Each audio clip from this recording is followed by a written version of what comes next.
Hey guys, ताज़ा खबरों के लिए लाल बटन दबाकर सब्सक्राइब करें और तुरंत खबर पाने के लिए घंटी के बटन को दबाएं। रतनलाल सी बाफना ज्वेलर्स, जहां विश्वास की परंपरा है। नमस्कार, मैं हूं आनंद शर्मा और आप देख रहे हैं इंडिया आप तक समाचार। अगर आपने अभी तक हमारे चैनल को सब्सक्राइब नहीं किया है तो हमारे चैनल को सब्सक्राइब कर लीजिए, बेल आइकन के बटन को दबाइए ताकि नोटिफिकेशंस आपको मिलती रहे। जलगांव शहर में कोरोना का मामला जो है वो काफ़ी कम होता जा रहा है। ये बहुत अच्छी बात है जलगांव के लोगों के लिए कि जलगांव में गुरुवार के दिन सिर्फ 5 मरीज कोरोना के मिले हैं। हालांकि आपको लापरवाही बरतने की ज़रूरत नहीं है कि कोरोना एक ऐसी चीज़ है कि वो कभी भी कम हो जा रहा है, कभी भी बढ़ रहा है, और अगर परेशानी होती है तो सिर्फ आपको ही होगी। इसलिए किसी भी तरह की लापरवाही नहीं बरतें। कोरोना के खिलाफ जिस तरीके से लड़ाई चल रही है उसे उसी तरह से चलने दें। फिलहाल तब तक कुछ भी बदले नहीं, किसी भी तरह से लापरवाही न बरतें। जब ये टोटली ख़त्म हो जाएगा तो सब कुछ सामान्य हो ही जाएगा। बहुत दिनों से जलगांव के लोगों को ये लग रहा होगा कि मैं आरटीओ विभाग के खिलाफ कोई खबर नहीं दिखा रहा हूँ। दरअसल अगर कोई भी चीज़ रोज़ रोज़ बताई जाए, किसी भी एक चीज़ के पीछे अगर रोज़ पड़ा जाए तो क्यूरोसिटीज़ कम हो जाती हैं। मैंने देखा व्यूज़ भी कम हो रहे थे तो मैंने थोड़ा ब्रेक लगाया। थोड़ा सा ब्रेक इसलिए लगाया कि रोज़ाना एक ही चीज़ के पीछे पड़ने से शायद लोगों को ये लगे कि कहीं न कहीं मेरा कोई स्वार्थ होगा या फिर मैं सिर्फ आरटीओ विभाग के ही पीछे क्यों पड़ा। खैर, आरटीओ विभाग से जुड़ी खबर लेकर आया हूँ कि आरटीओ विभाग में जो कुछ भी चल रहा था उसमें 4 अधिकारियों को सस्पेंड कर दिया गया था। अब उन अधिकारियों को सस्पेंड कर देने के बाद परेशानी जो हो रही है वो परेशानी हो रही है सिर्फ और सिर्फ जनता को, क्योंकि जनता के कोई काम नहीं हो पा रहे हैं सही ढंग से। जहाँ तक मेरी जानकारी है आरटीओ विभाग में कोई भी काम 15 दिन पीछे चल रहा है लाइसेंस वगैरह से रिलेटेड। तो वरिष्ठों को ये चाहिए कि अगर आप किसी को सस्पेंड करते हैं तो उनकी जगह पर कौन काम करेगा ये भी आप ही डिसाइड करें। बहुत दिनों से परिवहन विभाग के जो डेप्यूटी आरटीओ हैं जलगांव के, श्याम लोही, वो भी छुट्टी पर थे। श्याम लोही जी को भी छुट्टी मिल गई थी और जो कार्यालय है वो बिना किसी सुल्तान के चल रहा था। कोई भी वरिष्ठ नहीं था तो सब कुछ शायद वहाँ पर मनमर्जी चल रही होगी, इसलिए पब्लिक के बहुत सारे काम नहीं हुए हैं। 2 नंबर के जो अधिकारी हैं गणेश पाटिल, उनका जो अधिकार है वो फ्रीज कर दिया गया। हालांकि गणेश पाटिल के बारे में ये बताया जा रहा है कि इन 4 अधिकारियों ने जो कुछ भी गलती की, जो सावकारी का कारनामा हुआ, कार बिना इजाज़त के ट्रांसफ़र कर दी गई, उसमें कहीं ना कहीं गणेश पाटिल भी दोषी माने जा रहे थे, क्योंकि गणेश पाटिल की ही टेबल से वो सब कुछ सिग्नेचर्स वगैरह मिलाने का काम या सिग्नेचर करने का उनकी अथॉरिटी थी। खैर, ये परिवहन विभाग का मामला है, सरकारी विभाग का मामला है, इसमें ज़्यादा हस्तक्षेप तो कोई भी नहीं कर सकता है। जो कुछ भी जांच अधिकारियों को लगा होगा कार्रवाइयाँ वैसी वैसी चलती रहेंगी। गणेश ढेंगे नाम का एक व्यक्ति है जो अपने आप को आरटीओ एजेंट कहा जाता है। पहले तो मैं ये एक बात और जानना चाहूँगा सभी से कि क्या आरटीओ विभाग में आरटीओ एजेंट नाम का कोई पद होता है, या फिर आरटीओ एजेंट जो है, क्या आरटीओ एजेंट्स अधिकृत होते हैं? जहाँ तक मेरी जानकारी है आरटीओ एजेंट्स अधिकृत नहीं होते हैं। आरटीओ विभाग के में कोई भी एजेंट्स उस प्रीमाइसेस में बैठकर काम नहीं कर सकता है, लेकिन फिर भी सालों साल सभी जगह पर आरटीओ एजेंट्स रहते हैं जो पब्लिक की हेल्प करते हैं और उसके बदले में जो कुछ भी मुआवजा चाहिए उनको फीस वो लिया करते हैं। लेकिन आरटीओ एजेंट्स जो हैं वो अधिकृत नहीं हैं। गणेश ढेंगे नाम के एक आरटीओ एजेंट्स हैं जिन्होंने डेप्यूटी आरटीओ श्याम लोही के खिलाफ कोर्ट में वो गए और कोर्ट को उन्होंने कहा कि पिछले कुछ समय पहले प्रशांत भोले नाम के एक आरटीओ ही एजेंट ने ही कुछ भ्रष्टाचार किया था, कुछ घूस ली थी, और उस घूस लेते वक्त उन्होंने श्याम लोही का भी नाम लिया था शायद, और इस वजह से प्रशांत भोले जो हैं वो श्याम लोही के पंटर हैं, उनके साथीदार हैं, ये बोलकर उन पर भी कार्रवाई की जाए। ऐसी एक रिक्वेस्ट जो है वो गणेश ढेंगे ने कोर्ट को की थी और कोर्ट ने उनकी रिक्वेस्ट को मानते हुए जलगांव के पुलिस में को, जलगांव की रामानंद नगर पुलिस थाने को ये आदेश दिया है कि वो गणेश ढेंगे की बातों को सुने और जो पिछला मामला था घूस लेने का, 200-400 रुपये की कुछ घूस थी, उस मामले में श्याम लोही को के भी पूछताछ की जाए और अगर वो कल्प्रिट होते हैं तो उनको भी उसमें इन्वॉल्व किया जाए। गणेश ढेंगे इससे पहले भी पर्सनल तौर पर श्याम लोही का नाम लेते आए हैं। उन्होंने पीछे भी जब ये मामला हुआ था घूस लेने का, तब भी मीडिया को इंटरव्यू देते वक्त उन्होंने कहा था कि श्याम लोही पर कार्रवाई करनी चाहिए और श्याम लोही ही इन सब के पीछे है।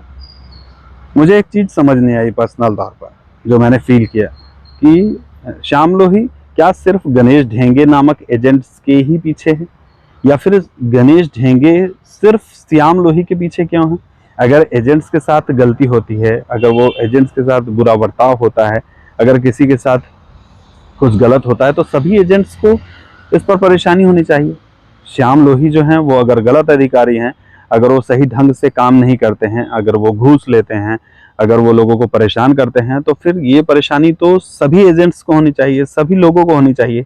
सिर्फ गणेश ढेंगे जो है वही उन पर उंगली क्यों उठाते हैं, ये बात एक समझ में नहीं आई। और ये बात चर्चा जब मैं आरटीओ ऑफिस गया था तो कुछ एजेंट्स भी कर रहे थे कि हमें कोई परेशानी नहीं है, लेकिन पता नहीं गणेश ढेंगे को पर्सनली क्या है जो इस तरीके का मामला बार बार वो उठा कर लाते।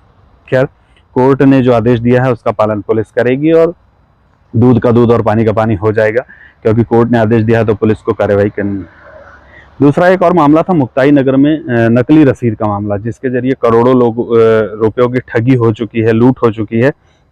इस संबंध में महाराष्ट्र के पूर्व मंत्री एकनाथराव खड़से ने भी शिकायत दर्ज करवाई थी परिवहन आयुक्त के पास में, और परिवहन आयुक्त ने अपने जांच अधिकारियों को, जांच की टीम को भेजा था जांच करने के लिए। जांच की गई, जांच के बाद जो कुछ भी दोषी पाया गया उसमें नागेश पाटिल नामक एक कर्मचारी, आरटीओ विभाग के कर्मचारी है, जो उस वक्त वहाँ अकाउंट्स के काम देखते थे, लेखापाल थे, तो उनको दोषी मानते हुए उन पर जुर्म दर्ज करा गया है मुक्ताई नगर पुलिस थाने में। पहली बात तो यह है कि सिर्फ नागेश पाटिल ही कैसे क्या कल्प्रिट हो सकते हैं? अगर वो वहां पर कुछ गड़बड़ कर रहे थे तो उस वक्त जो लोग वहां काम कर रहे थे, जो अधिकारी काम कर रहे थे, जिस अधिकारी की निगरानी में नागेश पाटिल वहां पर थे, वो भी वहां दोषी होने चाहिए। तो विभाग को ये चाहिए कि उन सबको इसके अंदर लपेटे और उन सबको कल्प्रिट बनाए, उन सब के खिलाफ एफआईआर दर्ज करवाए, क्योंकि तभी दूध का दूध और पानी का पानी हो। हालांकि ऊपर केस तो दर्ज कर दिया गया है, लेकिन अभी भी वो खुलेआम घूम रहे हैं।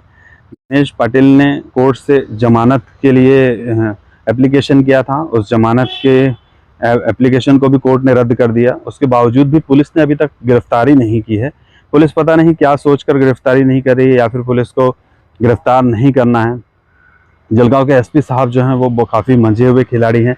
जलगांव के एसपी को जो कुछ भी करना रहता है बहुत ही सॉलिड तरीके से करते हैं। इससे पहले भी काफ़ी सारी चीज़ें हैं। भुसावल में आरटीओ विभाग से रिलेटेड नकली लाइसेंस बना था, उसमें भी किसी तरह की कोई गिरफ्तारी वगैरह नहीं हुई, पूछताछ नहीं होती है। जलगांव में भी भ्रष्टाचार के आरोप लगे, रामानंद नगर पुलिस थाने में शिकायत दर्ज है, वहाँ भी ऐसा कुछ भी नहीं दिखा। सभी लोग खुलेआम घूम रहे हैं। और मुक्ताई नगर में पूर्व मंत्री की शिकायत के बाद, एफआईआर होने के बाद लाखों करोड़ों का घोटाला बताया जा रहा है। इस संबंध में भी किसी भी तरह की कार्यवाही नहीं हुई। नागेश पाटिल आज भी बाहर हैं और आराम से घूम फिर रहे हैं। जब कोर्ट ने उनकी बेल को रिजेक्ट कर दिया है, वो जमानत जब लेने गए थे तो उसको रद्द कर दिया है, तो फिर पुलिस उन्हें पकड़कर पूछताछ क्यों नहीं करी? क्या पुलिस नहीं चाहती है कि सारा भंडा फूटे, कौन कौन उसमें कल्प्रिट था वो पता चले, नागेश पाटिल को पकड़कर उनसे पूछताछ की जाए, और अगर वो दोषी हों तो उनके साथ साथ और कौन लोग थे, इन सभी लोगों को पकड़ा नहीं जाना चाहिए? एक बात और कहना चाहूँगा, लेकिन उससे पहले माफ़ी चाहूँगा कि किसी के निजी चीज़ को बताना मुझे सही नहीं लगता है, लेकिन फिर भी इस केस से रिलेटेड मुझे लगता है कि बातें पता चलनी चाहिए। नागेश पाटिल के फेसबुक पे गया था मैं काफ़ी समय पहले। उस वक्त मैंने ये सारी चीज़ें देखी कि नागेश पाटिल की फ़ोटोज़ वगैरह थी वहाँ पर, अपनी फैमिली के साथ थे वो। और बहुत अच्छी बात है कि फैमिली के साथ एक अधिकारी छुट्टियाँ बिता रहा है। नागेश पाटिल की वो जो फ़ोटो थी, वो फ़ोटो किसी यूरोप टूर की थी, शायद विदेश यात्रा की फ़ोटो थी, किसी विदेश में वो घूम रहे थे। बहुत अच्छी बात है, एक सरकारी कर्मचारी अपने परिवार के साथ विदेश जाता है तो भारत की तरक्की भी है और सब कुछ अच्छा भी होना चाहिए। लेकिन जहाँ तक मेरा नॉलेज है, इसके अनुसार कोई भी अधिकारी कर्मचारी, सरकारी अधिकारी कर्मचारी अगर भारत को छोड़ता है, विदेश यात्रा करता है, तो उसे अपने डिपार्टमेंट को ये सारी चीज़ें बतानी पड़ती है, सारा लेखा जोखा देना पड़ता है। मुझे ये जानना है, मुझे ये बताना है डिपार्टमेंट को, परिवहन विभाग को, कि क्या नागेश पाटिल ने आपसे ऐसी कोई परमिशन ली थी? अगर नहीं ली थी तो नागेश पाटिल इसका भी दोषी है। और ये जो यूरोप टूर बताया जा रहा है, वो मुझे ऐसा लगता है यूरोप टूर ही है वो। यूरोप टूर अगर आप परिवार के साथ करते हैं तो 10 से 15 लाख रुपए का खर्चा होता है। क्या ये आय से अधिक संपत्ति का मामला नहीं बनेगा? क्या नागेश पाटिल इतने सक्षम हैं? एक सरकारी कर्मचारी जिनकी पगार शायद 30 से 40 हज़ार रुपये होनी चाहिए, क्या वो विदेश दौरा करते हैं, अपने परिवार के साथ छुट्टियां मना सकते हैं इस पगार में, इस पेमेंट में, विदेश में? ये सारी चीज़ें सोचने का विषय है। और अगर इसमें की जांच की जाए तो हो सकता है कि ये भी भ्रष्टाचार से जुड़ा हुआ मिले कुछ। हालांकि हो सकता है कि मैं गलत बोल रहा हूँ, हो सकता है मेरी गलत फहमी हो कि इस तरीके से नहीं होगा और नागेश पाटिल स्वयं सक्षम होंगे अच्छा घूमने फिरने के लिए। लेकिन फिर भी मैं ये चाहता हूँ कि क्या नागेश पाटिल जो हैं वो विदेश दौरे पे गए थे तो सरकार को इसकी जानकारी है, उनके विभाग को इनकी जानकारी है, सरकार को उनके पासपोर्ट से, उनके वीज़ा से ये पता चल जाएगा कि वो कहाँ गए थे, कैसे गए थे, और लेखा जोखा भी उनके पास ही सारा होगा। हालांकि जो अच्छी बातें हैं उनका सराहना भी करनी चाहिए। नागेश पाटिल अपने परिवार के साथ घूम रहे थे। सरकारी अधिकारी और कर्मचारी अपने परिवार के साथ बहुत कम ही समय दे पाते हैं। नागेश पाटिल फॉरेन टूर अगर कर रहे हैं अपने परिवार के साथ तो ये बहुत बड़ी बात है। खैर, किसी के पर्सनल लाइफ में घुसना अच्छी बात नहीं है। मैं फिर से एक बार माफ़ी चाहूँगा। फिलहाल यही चाहूँगा कि पुलिस जो है वो अपना काम करें। पुलिस जो है वो मुक्ताई नगर में नागेश पाटिल के खिलाफ जो मामला दर्ज किया गया है, जिसकी शिकायत एकनाथ राव खड़से पूर्व मंत्री ने की थी, नकली रसीद का मामला जिसके जरिए करोड़ों रुपए का घोटाला बताया जा रहा है, उस पर जरा जांच करें।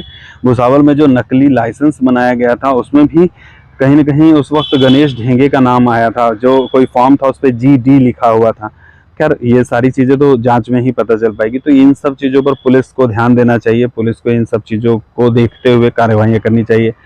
अभी जो डॉक्टर श्याम लोही पे, डिप्टी RTO पे भी जो कोर्ट ने आदेश दिया है, उसके लिए भी रामानंद नगर पुलिस स्टेशन को कड़ी कार्यवाही करते हुए उनकी जांच पड़ताल करनी चाहिए। और अगर श्याम लोही भी दोषी पाए जाते हैं तो उन पर भी कार्रवाई होनी चाहिए। मुझे लगता है कि जल्दी पुलिस अपना काम करेगी। और RTO विभाग में परिवहन आयुक्त जो है उनको ये कहना चाहूँगा कि RTO विभाग में जो कर्मचारी कम हैं उनकी भर्ती करें, ताकि कम से कम जलगांव के लोगों की परेशानियाँ कम हो सकें। जय हिंद।